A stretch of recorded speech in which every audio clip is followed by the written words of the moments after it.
जय भोलेनाथ। हर हर महादेव। सावन का महीना आते ही हर तरफ भोलेनाथ के जयकारे लगने लगते हैं। क्या घर क्या शिवालय, हर जगह वातावरण भक्ति में हो जाता है।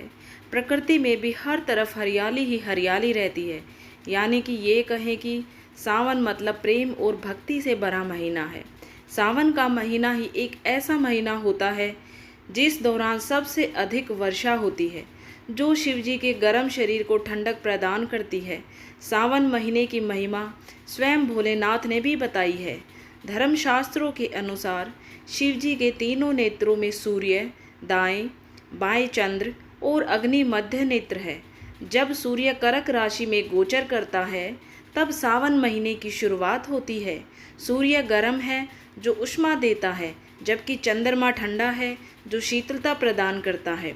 इसलिए सूर्य के कर्क राशि में आने से खूब बरसात होती है, जिससे लोक कल्याण के लिए विष को पीने वाले भोले को ठंडक व सुकून मिलता है। यूँ तो प्रत्येक सोमवार का अपना महत्व है, लेकिन सावन के सोमवार का व्रत करने से अपार लाभ मिलता है। मान्यता है कि सावन में शिव जी की आराधना और सोमवार व्रत करने से वह अत्यंत शीघ्र ही प्रसन्न होते हैं और मनोवांछित सभी कामनाओं की पूर्ति करते हैं। धार्मिक मान्यताओं के अनुसार सावन सोमवार का व्रत करने से पुत्र की इच्छा करने वाले को पुत्र, विद्यार्थी को विद्या, धनार्थी को धन, मोक्ष चाहने वाले को मोक्ष, कुंवारी कन्या को मनोनुकूल पति और सुहागिनों को अखंड सौभाग्य की प्राप्ति होती है।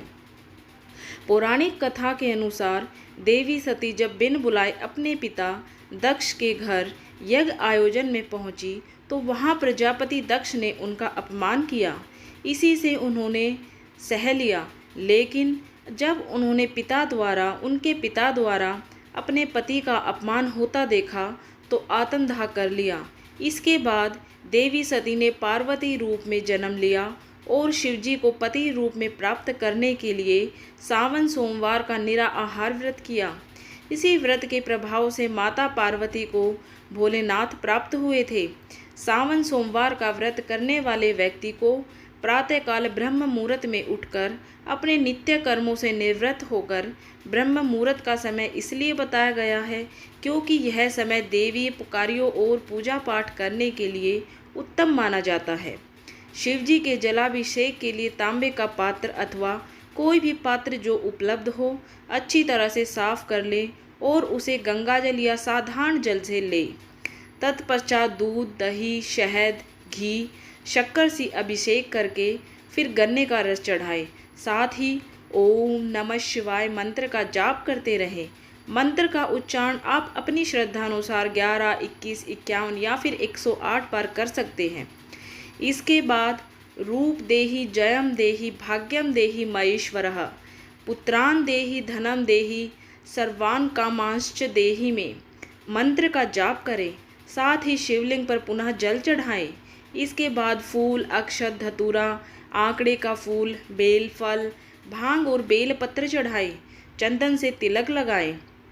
फिर धूप बत्ती और दीपक जलाएं। पूजा के दौरान चावल अर्पित करना प्रमुख माना जाता है।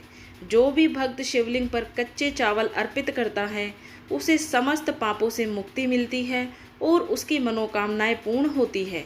लेकिन ध्यान रहे कि चावल टूटे हुए ना हो, साबुत चावल के दाने लेने चाहिए। पूजा के बाद सावन के सोमवार की व्रत कथा पढ़ने और सुनने से विशेष लाभ की प्राप्ति होती है। इस दिन शिव पूजन और आरती करने के बाद भगवान शिव को भोग लगाएं और घर परिवार में बांटने के पश्चात स्वयं भी भोग ग्रहण करें।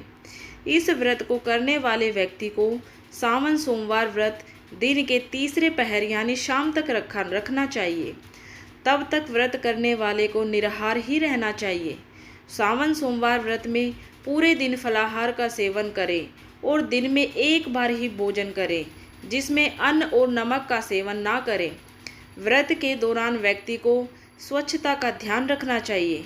व्रत के दिन मांस, मदिरा और तामसिक भोजन के सेवन से बचें। केवल सात्विक भोजन को ही अपनाएं।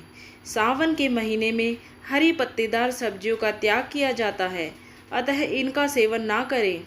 सावन सोमवार व्रत के दिन बैंगन खाने से बचें। क्योंकि बैंगन को शास्त्रों में अशुद्ध बताया गया है। तो यह है सावन सोमवार व्रत विधि और सावन सोमवार व्रत के नियम। मैं उम्मीद करती हूँ कि आपको ये जानकारी पसंद आई होगी। हर हर महादेव। कमेंट करके बताएं कि आपको ये जानकारी कैसी लगी।